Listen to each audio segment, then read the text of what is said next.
Hello, I'm Karina. And I'm Jamie. Welcome to As Told by ADHD. This podcast is a brainchild of two best friends with ADHD who share a passion for learning and a knack for finding the most fascinating tidbits of knowledge. Each week, we embark on a wild and hilarious journey of discovery as we dive headfirst into topics that pique our curiosity. From dark folklore to bizarre statistics, cultural ceremonies to famous dead people, we're here to entertain, educate, and tickle your funny bone. This week on As Told by ADHD, we're talking about hoaxes. Gotcha! Gotcha! Actually, we didn't. We're actually talking about hoaxes. Yeah, we are. Let's go ahead and do evens or odds. I'm gonna do odds again, like last week. It is an even. It is even? No way! Mm-hmm. How? It was that too.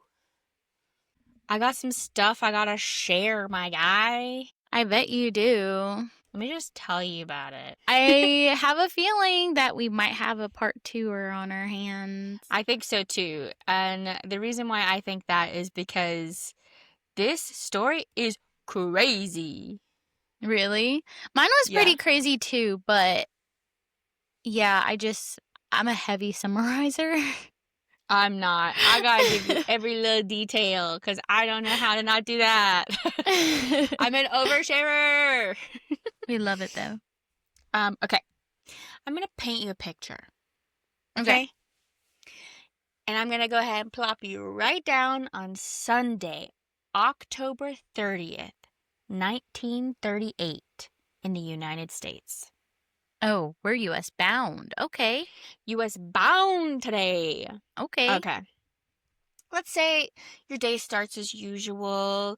You wake up, maybe you go to church if you're religious, you do some chores, and in the evening you sit down to have a nice humble meal with your family, and eventually you put your children to bed, and it's a little past 8 at this point, and you sit down with your spouse in the living room to tune in to your favorite radio show, CBS, to help distract you from the economic hardships that the country has been feeling for several years now.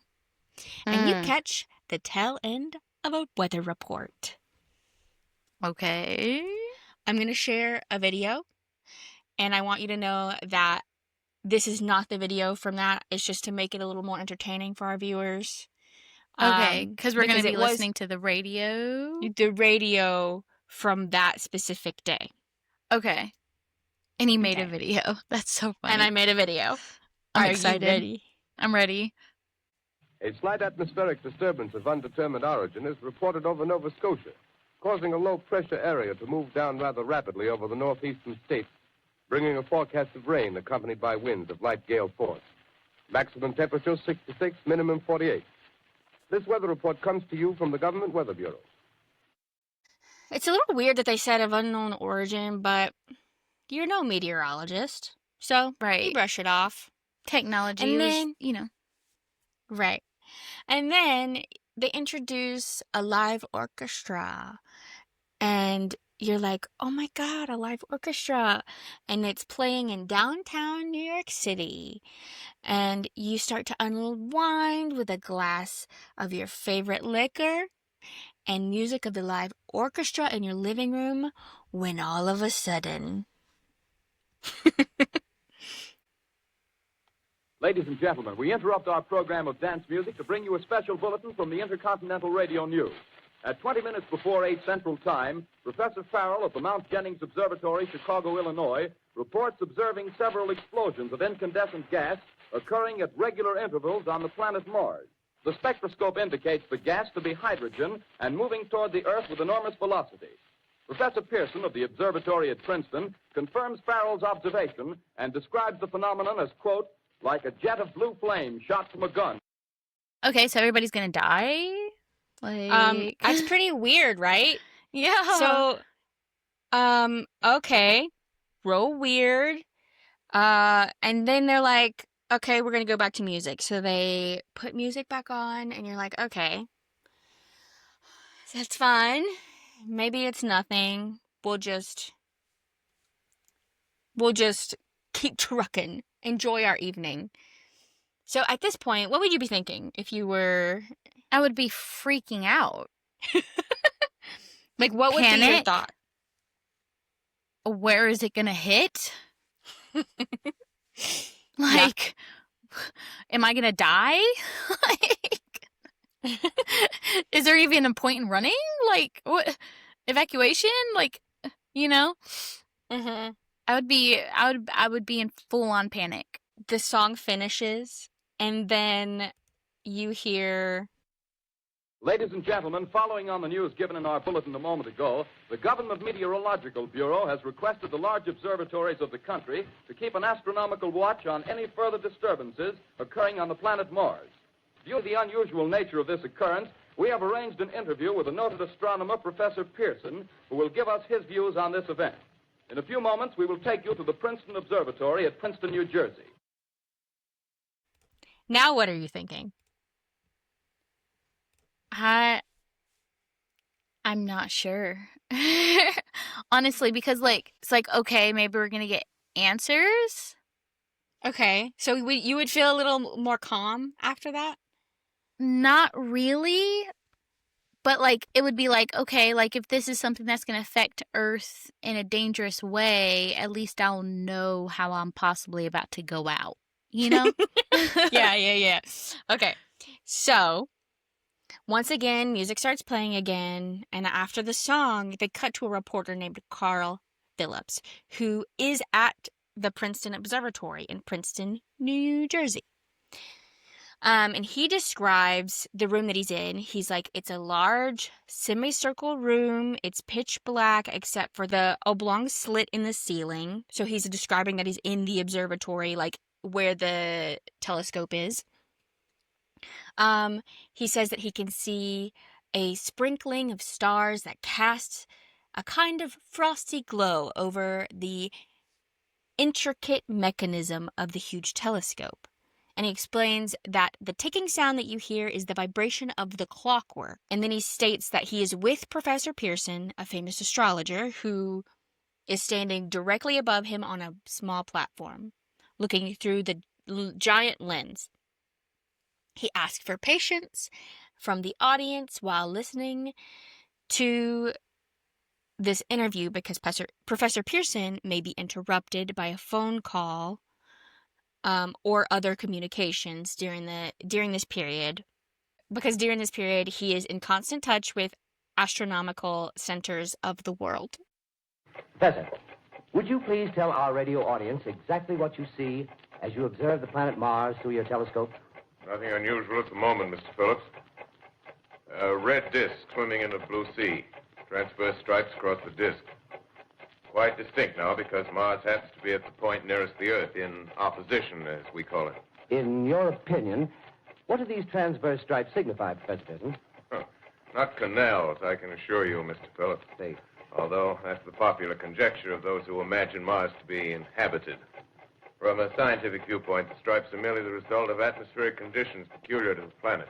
Then you're quite convinced, as a scientist, that living intelligence as we know it does not exist on Mars? I should say the chances against it are 1,000 to 1. Did you like that? I love the alien. The random-ass alien. That was hilarious. It does That not is hilarious. exist on Mars. Sorry. I had way too much fun making this video. So, does that seem kind of reassuring to you? Like what are you feeling in that moment? Confused.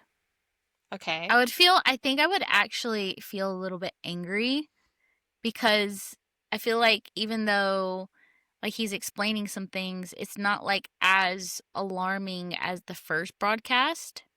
Mm-hmm. So I would just be like, what the f is this? Like, Yeah. I was like, Fair. I feel like I would be,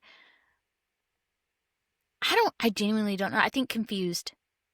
Because Okay. I'm confused right now. So I think I would genuinely be confused, but that confusion would probably turn to anger. Okay. So Phillips asks more questions to Professor Pearson, and then he gets interrupted. Professor Pearson gets interrupted because he's given a note or a message, and then he hands the message to Phillips to let him read it on air. And here that is. Professor Pearson has passed me a message which he has just received. Professor, may I read the message to the listening audience? Certainly, Mr. Phillips. Ladies and gentlemen, I shall read you a wire addressed to Professor Pearson from Dr. Gray of the Natural History Museum, New York. Quote, 9:15 p.m. Eastern Standard Time. Seismograph registered shock of almost earthquake intensity occurring within a radius of 20 miles of Princeton. Please investigate. Signed, Lloyd Gray, Chief of Astronomical Division. Unquote. Professor Pearson, could this occurrence possibly have something to do with the disturbances observed on the planet Mars? Hardly, Mr. Phillips. This is probably a meteorite of unusual size, and its arrival at this particular time is merely a coincidence. Okay. So now what are you feeling? Why didn't we know that a random ass meteor was coming from Earth to Earth, causing earthquakes? But you just said possible danger is coming from Mars, but now Mars is not the only problem? That's crazy, right? So if I were to hear this, I would be unwell because you don't know what's happening, right? You're like, what's going on? Is it danger? Is it not danger? Is it from Mars? Is it not from Mars? What's happening? Exactly. Right? Exactly. Very confused, but that confusion very quickly will become anger. Mm-hmm. Okay. So after that announcement, more music plays, and then another announcement comes on, and it is a report from Professor Morris from the Macmillan University. And he basically states that there are 3 more explosions on the planet Mars. And then he reads out another report from New Jersey, and it says around 8:50 p.m., a huge flaming object believed to be a meteorite fell on a farm. And they said that they have a reporter, Carl Phillips from earlier, on the way to describe the scene. Then more music comes on. Right? Okay. And after the song, they announced that Phillips was at this place called Grover's Mill in New Jersey, and then it cuts to him. Are you ready? No. Ladies and gentlemen, this is Carl Phillips again, out at the Wilmot Farm, Grover's Mill, New Jersey. Professor Pearson and myself made the 11 miles from Princeton in 10 minutes. Well, I just got here. I haven't had a chance to look around yet. I guess that's it. Yes, I guess that's the thing directly in front of me, half buried in a vast pit. Must have struck with terrific force. The ground is covered with splinters of a tree. It must have struck on its way down.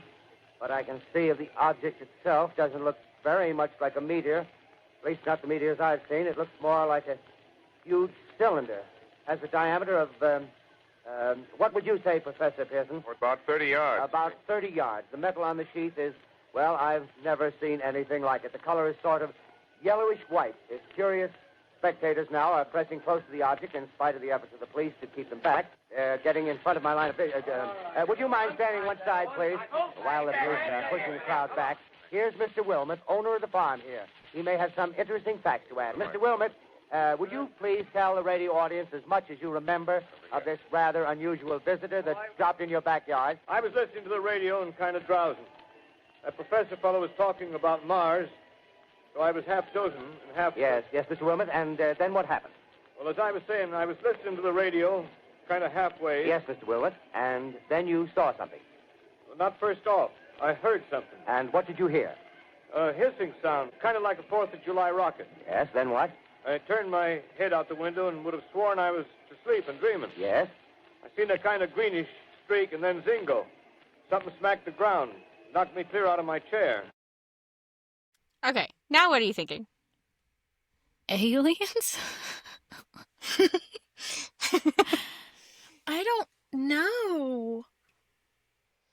I would be freaking out. I'd be like, excuse me? What do you mean? What do you mean? What do you mean? This? What is it? Exactly. So, but I would also throw my radio if they decided to turn on another song while leaving us on a cliffhanger like that.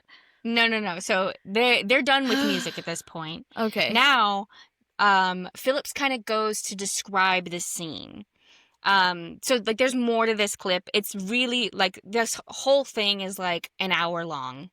And that's with the music and everything. I just made some cuts here and there to like shorten it down and describe it to you. So Philip starts to describe the scene. He says the cylindrical shaped object is making a scratching noise and it sounds kind of like a hum. And he moves closer and is now about 25 feet away from it. And he holds the microphone up and you can kind of hear like a scratching noise. Mm-hmm. Then he describes that there are hundreds of cars in a field nearby. He says that there are car headlights that are like pointed at the object so it can like be illuminated so they could see it because it is nighttime at this point.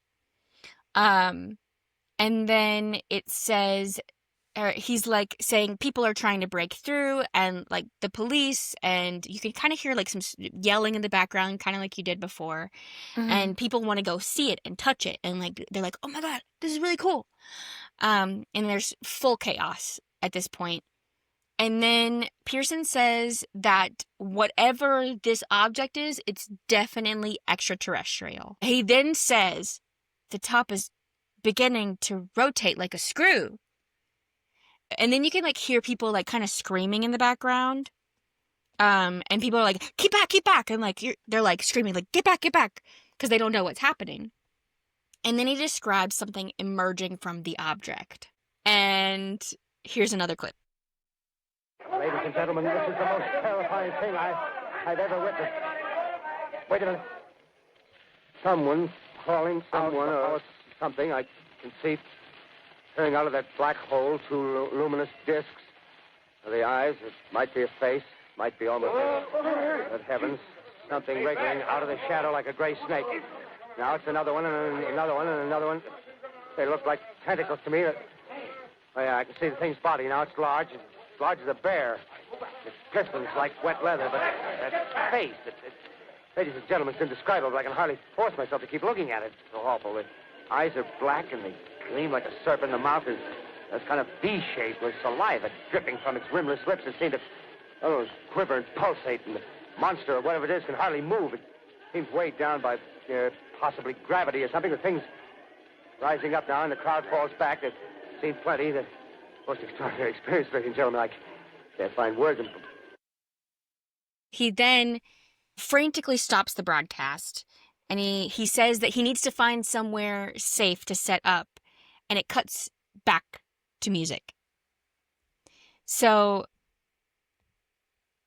and then so we know because of the times that this is a white man, but the fact that he stood there staring at the thing, describing it to viewers, definitely shows that was a white man. Mm-hmm. Definitely. We should have. The only thing we should have been hearing is his screams back to the car. Oh, do you want to hear his screams? Yeah. So, music is playing. Phillips comes back on about halfway through the song. They cut the song and they're like, okay, he's back. He says that the police are no longer fighting the crowds and everybody is gladly keeping their distance. And the police captain is now conferring with Professor Pearson about what's happening. So Professor Pearson is like with the police while Phillips is back. And then he says that the police are walking around one way while Professor Pearson is kind of walking around the other way. And the police is carrying a white flag that's like a hexagon shape. And they're like kind of waving it to be like, hey, peaceful, don't hurt us. And then all of a sudden. Wait a minute, something's happening. Humped shape is rising out of the pit. I can make out a small beam of light against a mirror. What's that? There's a jet of flame springing from the mirror, and it leaps right at the advancing men. It strikes them head on. Oh, Lord, they're turning into flames. Now the whole field's caught up by the woods, the barns, the gas tanks of the automobiles spreading everywhere. Coming this way now, about 20 yards to my right. And it cuts out. So at this point, what would you be thinking? Get out of there. Like, Okay, but on this is Go ahead. CBS. It is broadcasted all over the U.S. So this is a national broadcasting system. yeah. You could be anywhere in the U.S. and you're listening to this. What are you doing? I would be heavily looking into a bunker for one, if aliens, because like, I mean, they trusted the news from these sources Oh, for sure. so much. So if they think that there is an alien that's causing havoc and panic and literal guttural screams, like I would be figuring out how to protect myself just in case more come about back then. Okay. What about you? I'd be unwell.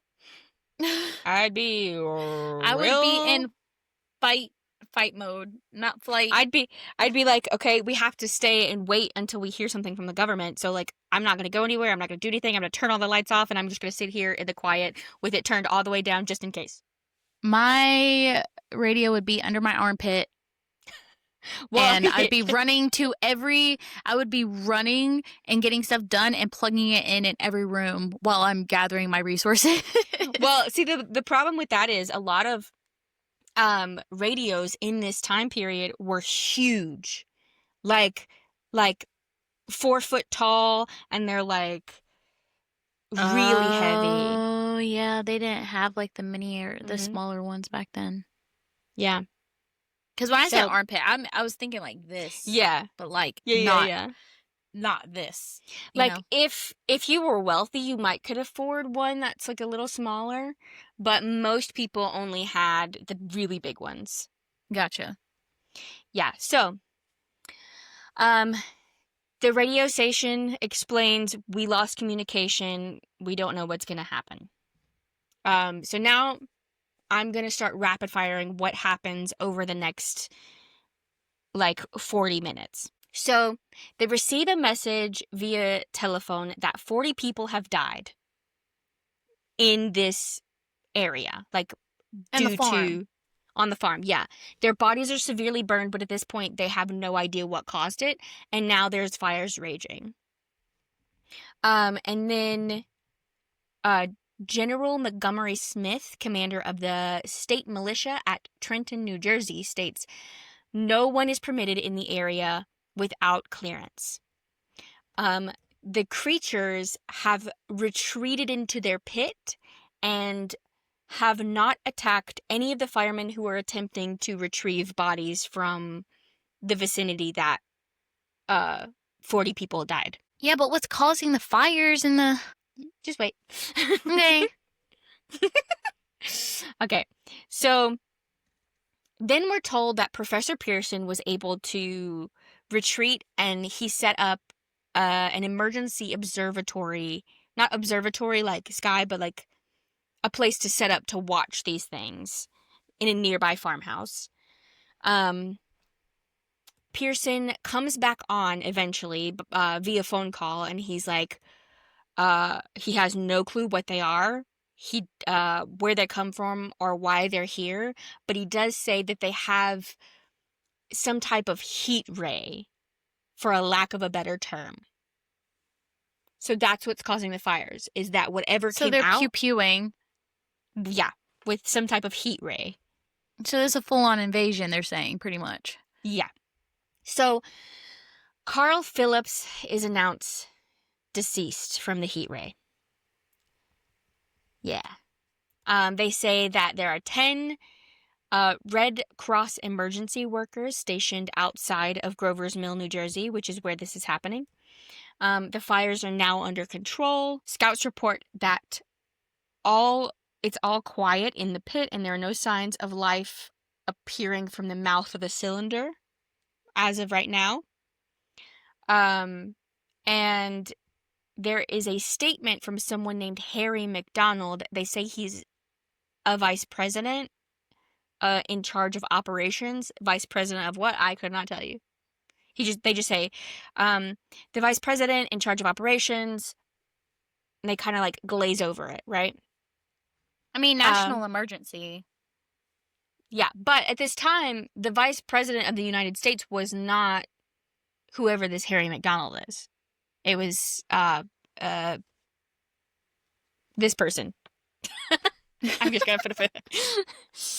I looked it up and I couldn't remember for the life of me. Anyway, so they asked the radio station to turn over their entire broadcasting facility so they could like use it as kind of like a base where they could contact other people. Mm-hmm. And the broadcasting facility is like, yeah, go ahead. We don't want to die. I mean, fair. Right. So then this guy named Captain Lansing of the Signal Corps comes on the air and states that they have unidentified beings now are under complete control. The cylinder in the pit is surrounded on all sides by 8 battalions of infantry, and it's about 7,000 men. So they have this thing fucking surrounded, right? Mm-hmm. He says there's no need for alarm anymore. It was justified, but now it is unjustified to be panicked because we have the situation under control. And the creatures can scarcely stand up without machine gun fire. And he says it looks almost like real war. So that's where we are. With that much military. Mm-hmm.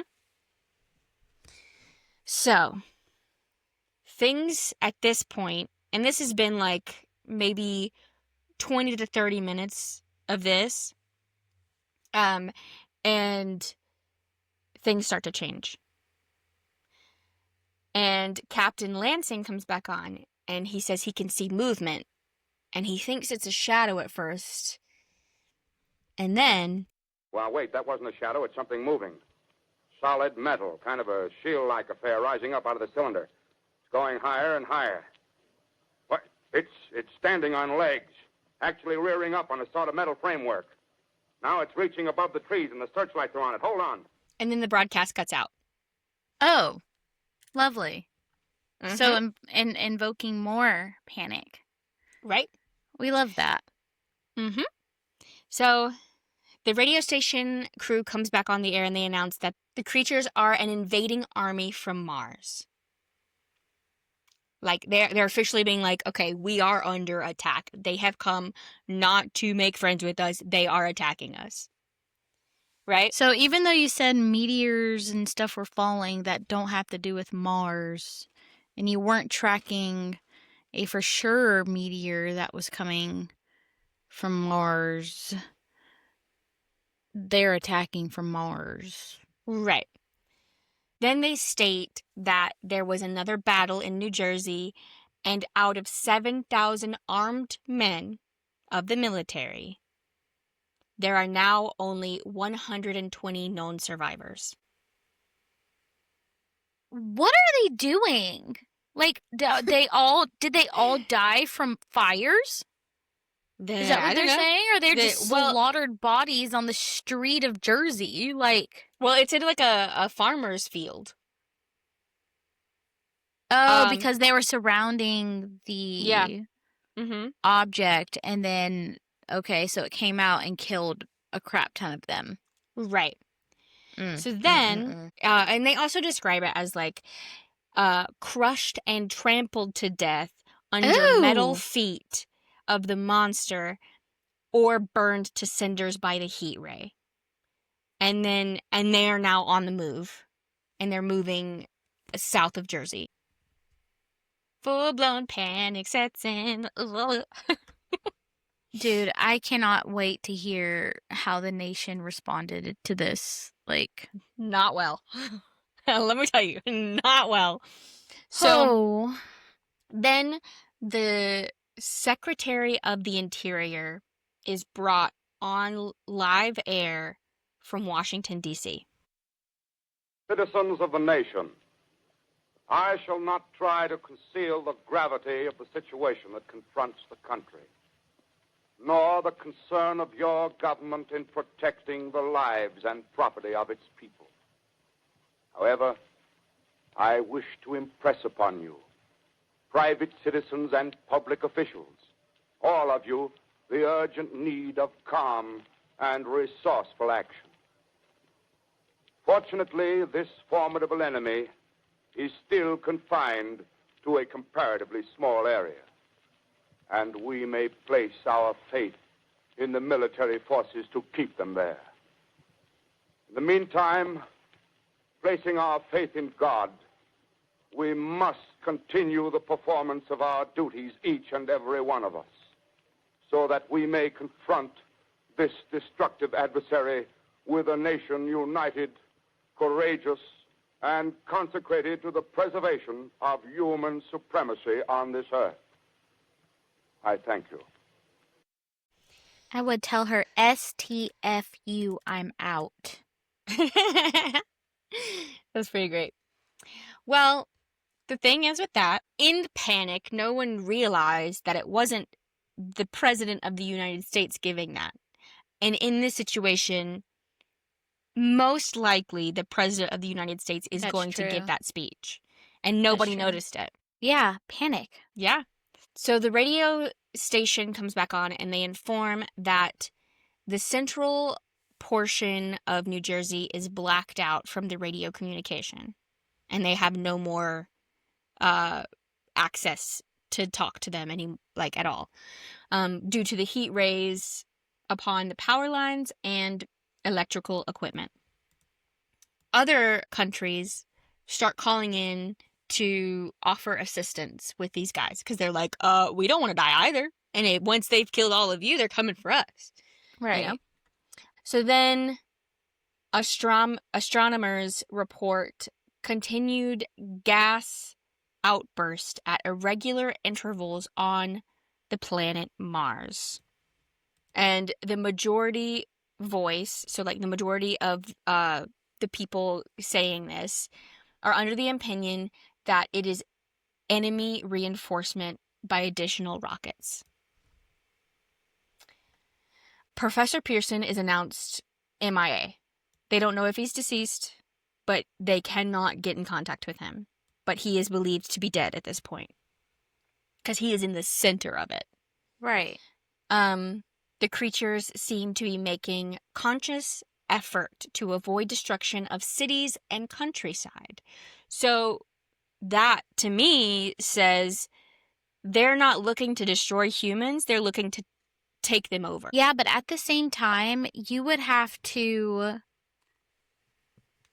like, I don't know, your alarm bells have to start kind of going off because they're in like wide land, 70, 80, maybe 100 acres or more of land because they're on a farm. They are saying the creatures are making their way towards the city, but they're not causing any destruction, yet they are big enough to trample men and kill them. Mm-hmm. They're making these noises. Like, I don't know. I You're was getting panicking, skeptical. I'm panicking, but like I'm also kind of skeptical. I'm not gonna lie. They say that they're mainly uprooting power lines, breaking bridges, and destroying railroad tracks. Meaning they're trying to cut off communication to that area. Wow. So whatever these things are, they're intelligent. And their apparent objective is to crush resistance, paralyze communication, and disorganize human society. A second cylinder is now found. More destruction and panic. The second cylinder is found in the south this time, in like one of the Carolinas. The radio station claims that they were able to tap into military lines and listen in on them and their attacks against these creatures. I mean, And hacking was a lot easier back in the day, I'm sure. Yeah. They were able to put it on the air. And you hear them describe the exact location, longitude, latitude, of the creatures, and they command fire. You can hear the bombs. Or you can hear them firing bombs at the creatures. The creatures start to let off this black smoke, and they smoke out the military. So they're octopus? They do have tentacles. And they got And black smoke. They got black smoke. There are now 6 creatures total that they see. Pilots get close, but the planes start to malfunction due to the heat ray, and they don't have a chance to release bombs. So they crash into it, and you can hear it, and the transmission cuts out from that guy. And then you hear this. 8 Army bombers in engagement with enemy tripod machines over Jersey Flats. Engines incapacitated by heat ray. All crashed. 1 enemy machine destroyed. Enemy now discharging heavy black smoke in direction of... And it cuts out. Again. Shocker. Shocker. Then there are several seconds of dead air. And then the transmission from Newark, New Jersey, comes on. And then there's another clip that says something about the black smoke being poisonous. And it's pouring from the Jersey marshes. And it says that gas masks are useless and urge the population to move into open spaces. And then it cuts out mid-sentence. Masks don't work. Gas masks don't work. That doesn't make sense. It makes no sense. That makes no sense. People informing about the black smoke cut out, like I said. And then the people that they're speaking to, like telling them about the gas masks, they're like, "Are you there? Are you there? Come in. Are you there?" And then there's no answer. And then there's about 7 to 8 seconds of dead air. And then it cuts back to the radio station in New York. And then you hear this. All communication with Jersey Shore closed 10 minutes ago. No more defenses. Our army is wiped out. Artillery, Air Force, everything wiped out. This may be the last broadcast. We'll stay here to the end. People are holding service here below us in the cathedral. Wait a minute. The enemy is now in sight above the Palisades. Five great machines. First one is crossing the river. I can see it from here, wading the Hudson like a man wading through a brook. A bulletin is handed me. Martian cylinders are falling all over the country. One outside of Buffalo, one in Chicago, St. Louis. Seem to be timed and spaced. Now the first machine reaches the shore. He stands watching, looking over the city. Steel cowlish head is even with the skyscrapers. He waits for the others. They rise like a line of new towers on the city's west side. Now they're lifting their metal hands. This is the end now. Smoke comes out, black smoke drifting over the city. People in the streets see it now. They're running toward the East River, thousands of them, dropping in like rats. Now the smoke's spreading faster. It's reached Times Square. People are trying to run away from it, but it's no use. They're falling like flies.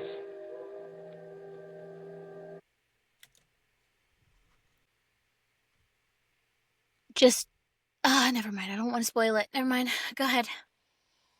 No, say it. I'm so curious because people live in New York and they're listening to this news broadcast and they probably could literally look out their window and see if that's actually happening. And they're like, what's happening? Why are you broadcasting this? Exactly. Mm-hmm. So I'm just kind of like, because I know our theme is hoaxes, so I'm just like, right. Are like they killing people in mass droves to try to prove like a stupid point, or like what is happening? So they continue to describe this horrible scene, and then eventually you hear the mic drop to the ground. Someone calls out to them and asks them if they're still there. They're like, "Hey, radio station, are you still there? Are you still there?" And I want to reiterate that this was live radio broadcast that lasted 40 minutes. We are now at the 40-minute mark of all of this happening. But what if I told you that none of this was meant to be a hoax? It wasn't meant to be real. But if you were someone that missed the first 3 minutes of this broadcast, you were going to miss the fact that they introduced this as the Columbia Broadcasting System and its affiliate stations present Orson Welles and the Mercury Theater on air in the War of the Worlds by H.G. Wells. And if you missed that prelude, you assumed all of it was real, and as most of the U.S. did. Wow. And it wasn't until the intermission, if you made it that far without freaking out, that you would realize that this wasn't real. Wow. While listening to a CBS presentation of Orson Welles and the Mercury Theater on the air in an original dramatization of The War of the Worlds by H.G. Wells. The performance will continue after a brief intermission. This is the Columbia Broadcasting System. The War of the Worlds by H.G. Wells, starring Orson Welles and the Mercury Theater on the air. Crazy, right? Crazy. What do you do? So, Scream, break stuff. obviously, this broadcast caused widespread panic among American listeners. Imagine being in that time period and thinking this is real and you're freaking out, and you might have loved ones in New Jersey and you're like, how do I get in contact with them? You try to call them, but all the phone lines, because at that time they didn't have like a direct phone line, you had to call and they had to like do like the switchboard. Yeah. So, and they were busy. So you couldn't get through. So then you call the police and you couldn't get through, and so you're freaking out. It kind of proves that it was like true to them, because they're like cutting off communication. Bro. Yeah. So mass fucking hysteria, as it should be. I'd be freaking out. So about 30 minutes into this like broadcast, the executive producer steps out because he gets a phone call that's in the control room, so he has to go take it. And somebody who was in the room said he came back into the studio and he looked unwell. Because, like, they assumed because they were to, like, say at the beginning, hey, this is a play, don't worry about it, like, that people would be like, oh, okay, it's a play, don't worry about it. But it was only, like, 3 minutes of, like, introducing it and a prelude to this play. So then the executive producer was ordered to stop the broadcast and make an announcement that this is fiction. But they were almost to intermission, and so he was like, what do I do? What do I do? What do I do? Wait till intermission. So they waited till intermission to tell the entire world, well, the entire U.S., that this is fiction. I hope you're enjoying it. Wow. And then at this point, people who worked at CBS stated that, like, before the intermission happened, policemen started trickling in because they were ready to break down the door to stop it. Like, because everybody's getting overwhelmed. Right. So at the intermission mark, they said that the room was full of policemen and there was a massive struggle with policemen trying to get through that door.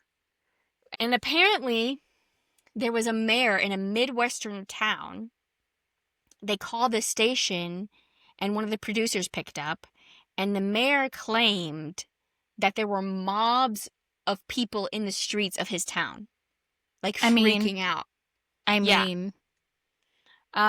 And the press was let in after the police left, and there were, and they asked many questions about the broadcast, and they were like, well, what about the deaths that were result of this broadcast? What about the people who are committing suicide because of this broadcast? Blah, blah, blah.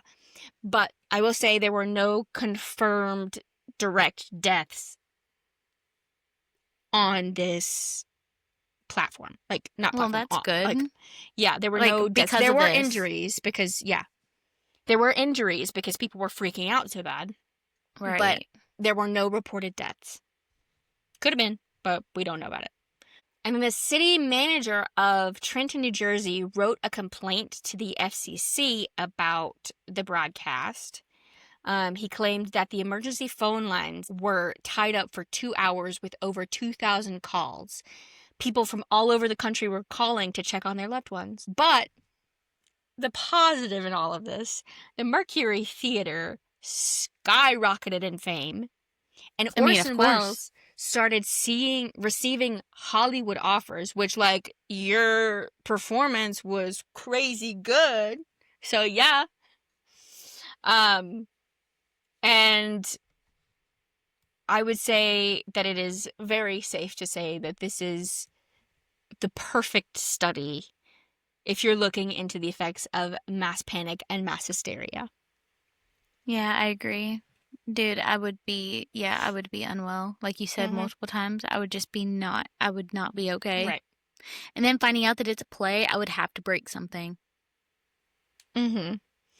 And I bet you're wondering how the second half of the play went. So I would think that they didn't even play it. They played it? No, they played it, yeah. Oh my gosh. So the second half of the play, it followed Professor Pearson, who had survived. And it was basically kind of like him reading like a diary of sorts, or like him like narrating his life post-apocalyptic invasion. And then he ended up running into a man who was like, I want to live underground, and then when the aliens least expect it, we're gonna go and we're gonna take over their machines and we're gonna defeat them at their own game and blah blah blah. And the man was like, do you want to join me? And he was like, definitely not. You're crazy. And like it like played that out too. So like that wasn't him like talking about it. It was like a person, like they acted that out. It's really fun. Like I thought it was fun to listen to. It was very entertaining if you want to go check it out. Yeah, and realistic apparently. Like, it was very realistic. Jeez. And then he talks about how he walked alone in New York City and what he was seeing, and there was a bunch of animals everywhere now. And then he said he saw an alien machine abandoned near Central Park, and at the base of the machine there was a dead alien, and it was surrounded by a flock of birds that were eating it. And the ironic part of all of this is that aliens couldn't survive on Earth because of human diseases. So all of that happened for nothing, basically. So life kind of went back to normal. They put the alien armor in museums. And as kind of like a statue to like help remind people that they're not alone in the universe. And it's to humble them, being like, we are not strong. Like, we are not stronger, and we're not the strongest, but neither were the aliens. Right. I can't believe that somebody with the flu screamed in the alien's face and got the alien sick and it died. I mean, it might have been an animal, honestly. That bird flu. I mean, true. Ain't no joke. Bird flu. Oh, yeah. No, that ain't no joke. And then at the very, very end, they wrote, like while the second half was going on, they wrote a little thing for Orson to, like, announce at the end to be like, hey, everything's good. And I want to play that for you now. This is Orson Welles, ladies and gentlemen, out of character to assure you that the War of the Worlds has no further significance than as the holiday offering it was intended to be. The Mercury Theater's own radio version of dressing up in a sheet and jumping out of a bush and saying boo. Starting now, we couldn't soap all your windows and steal all your garden gates by tomorrow night, so we did the best next thing. We annihilated the world before your very ears and utterly destroyed the CBS. You will be relieved, I hope, to learn that we didn't mean it and that both institutions are still open for business. So goodbye, everybody, and remember, please, for the next day or so, the terrible lesson you learned tonight. That grinning, glowing, globular invader of your living room is an inhabitant of the pumpkin patch, and if your doorbell rings and nobody's there, that was no Martian. It's Halloween. Oh my gosh. As And a theater that's the nerd end. would. As a theater nerd would. As a theater nerd would. So that was my hoax. That was insane. I'm happy it ended the way that it did, and it wasn't like some weird test by the government. Yeah. No, it's just a play that everybody It's just a misconstrued. That's all. Yeah. You always pick such fun ones. Mine's just weird. As they most are. I just happened to find that one and I was like, radio broadcasting, Karena, theater, me. There we go. And for those who I was don't like, know, I'm the perfect. broadcasting person. I have a degree in broadcasting. I was a reporter, all that good stuff. Radio personality. I was that as well. And I have a degree in theater. And she is real good at them. Oh, thank you. I hope so. I paid a lot of money for that shit. All right, guys. We're definitely gonna have to do a part 2 Definitely. for sure. We're like But an I hour hope you in. enjoyed it. Oh, I don't think anybody would not enjoy this story. Like, Do you like threw me how for I a loop. told it? Do you like Yeah. how I like kind of like was and like I like the video panic. spots. Yeah, Panic with the populace.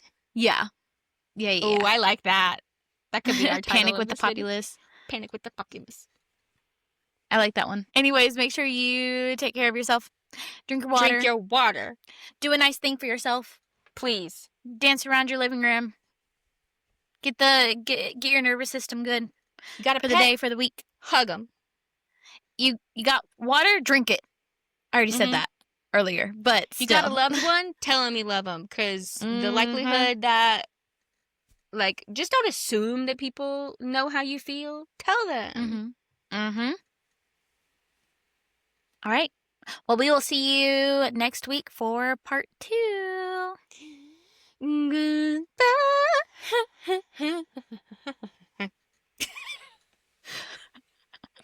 I don't know if mine's going to be any better. You ready? Goodbye. Goodbye. Country boy, I love you. I hope she's doing well. Hey, if you are that country boy I love you girl and you listen to this, please message me. I need to know how you're doing. You live in my Yes. head rent free. And I hope you got that country boy. Bye, guys.